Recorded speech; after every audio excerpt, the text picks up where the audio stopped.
Welcome back. As the labor market cools, some companies ease the pace of hiring to cut costs, and others found it easier to hire as more people look to get into the workforce. But small business owners, they're falling behind. Yahoo Finance's Dani Romero has that story. Dani, the details, please. Yeah, so small business owners are really struggling to find labor. I spoke with a small business owner here in New York City, and she tells me that she's had to now hire high school students, young as 17 years old.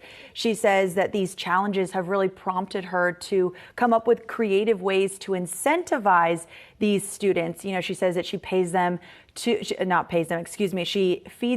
to 3 times a day. Teenagers eat a lot. I know this. I was once a very large teenager. Yeah, buys groceries for them, buys them footwear, uniform, and not only that, but she's also even thrown in free movie tickets at times.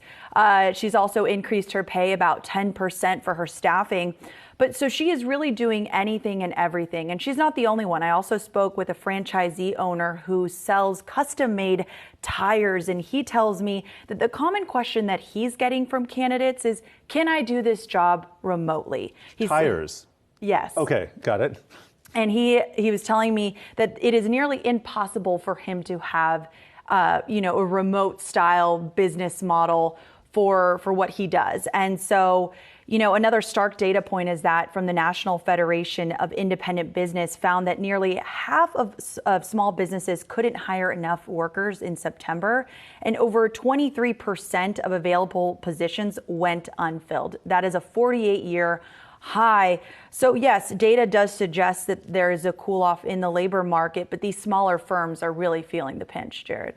Higher wages, all these incentives, free food, there's no free lunch, but the free food, free movie passes, this is expensive. We're experiencing inflation. So how are businesses dealing with these cost increases? Yeah, so inflation still remains a big challenge for these small business owners.